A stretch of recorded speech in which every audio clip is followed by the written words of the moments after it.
Let's go ahead go to New Mexico United, where we have them in third. The fans have them in third. This was the only unanimous pick for the USL show. Everyone had them in third. Um, this is intriguing because they lose a lot of amazing players, but they bring in one of the superstar coaches in Richard Sanchez. Who do they bring in? Who they lose, and does that even out, John? Dennis Sanchez also. Dennis, Richard that's a Sanchez is Richard Sanchez. Oh my God! yeah. Wait, who is Richard He's the Sanchez? San Antonio goalkeeper. Oh, Which we'll that's get right. to. That's yeah. right. That's right. Sorry, Dennis Sanchez. No, you're good. Yeah, I mean, Sanchez kind of losing a lot of the midfield here with Sergio Rivas, Nicky Hernandez, Husu Landry / Nanan Husu, whatever he goes by these days, and then Marco Micheletto out, as well as Avion Flanagan at fullback. Lots of interesting names coming in. Luis Fernando in the attacking line, Mackenzie Gaines with some MLS experience as well. Tomas Pondeca coming in on loan from North Texas. And then I think the showstopper has to be Gideon Zelalem. So, Ryan, with this being Dennis Sanchez's first year in New Mexico, after losing a coach that ends up going to FC Dallas like we all thought he would, granted, I thought that was going to happen like 6 months before. I don't know. Do you think that this New Mexico team is going to kind of keep the same identity that they did before? Or do you think they're going to take a little bit of that Las Vegas Lights kind of flair with them down to Albuquerque? Yeah, I talked about it in my first or the most crucial 5 games for New Mexico. And I had said for Dennis Sanchez, it is basically showing to the New Mexico fan base, one of the best fan bases in USL, that I am the guy. Hey, we won the regular season title for the Western Conference from last season, and I'm going to continue doing that. I have our rivalry games against Sacramento or against El Paso in our first 5 games. I play Las Vegas in the first 5 games as well. I'm going to prove that I'm the person to lead this team back to the promised land and go further than we did last year in the postseason. I feel like the signings of Mackenzie Gaines is exciting. You have Marlon and Vargas on the wing. And yeah, I mean, I guess the ex-Arsenal player, Zeline, is also very exciting. But no, for real, this is a New Mexico United organization that knows how to run a proper football club. They're one of the best run organizations in the Western Conference. And to go out and get Dennis Sanchez is to really kind of go all in on this season and say, we're going to make it to the final this year.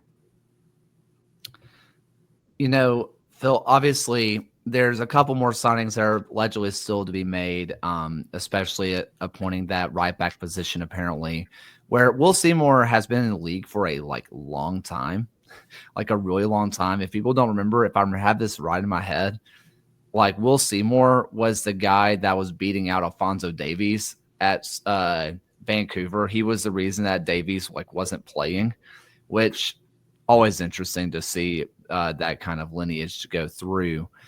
But what do you think of this roster? Because a lot of the best players are gone. Do you think they've earned this third spot with what's on paper right now?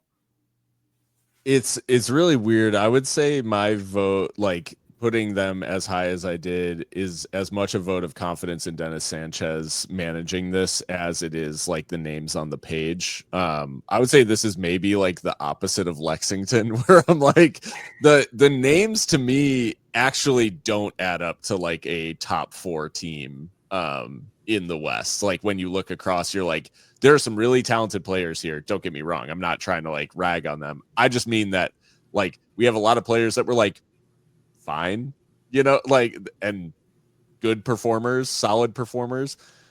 I think we have seen players struggle to make the League One jump in the past. They got over the hump a little bit with that last year, with the introductions of Akale. And so I think in general, Dennis Sanchez is really the person who needs to be able to get this to gel.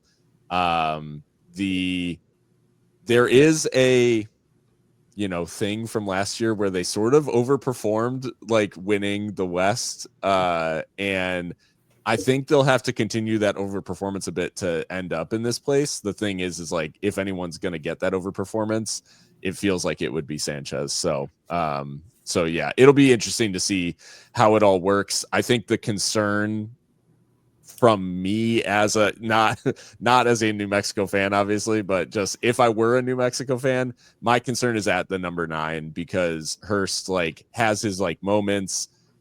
Not really having another option up top is like, because Daniel Bruce is like a striker in name only. Like he's not a traditional number 9. So I think Hurst really firing is going to be big. He had obviously like, I think he's a very hot, cold player. So keeping him hot for longer than he's cold is going to be really important. John, speaking of Hurst, that is the way I was going to ask you about, because last year, I think a lot of us saw him play against Pittsburgh, and he had the goal immediately where he goes through on goal and he kind of fumbles it a little bit. He goes out wide, he's not quite on frame. And the year before, he probably would have put it side netting and they just kind of missed the chance, but he scores. And it seemed like it really pushed him onward. Did you see a change in Hurst from when he was in League One to now, to, in that time in between, where it felt like he is back to his old League One self? Or is there a place for concern for New Mexico? I think Greg Hurst is at his best when he's involved in the game a little bit more. I think when he's had stops that are less successful, or seasons even in New Mexico where he's less successful, he feels a little bit isolated as the striker. He's not involved in feeling like he's a part of the system. That was a real feature of the Eric Quill system, was getting him those touches. And obviously Dennis Sanchez, the way that his teams are so dominant possessively, that ought to be a feature of this team again. I really kind of see him almost in that Corey Bennett mold of, yes, he's leading the line, but there will be some hold up play. And I think another feature of Hurst is that half of his goals were on his left foot and half were on his right foot last season. Like, this is a guy who knows how to finish in a number of ways. He can be the really useful player that helps this team maybe scrape out those late results that we saw quite often last season. Any final thoughts on New Mexico United?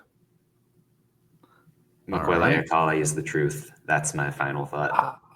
I think he's going to get sold for big money. The way he took the step up in the playoffs last year, I would not be surprised. I said it on Twitter, and I think Blue Sky during the playoffs, he seems like a guy who's destined to be in Birmingham in about 6 years.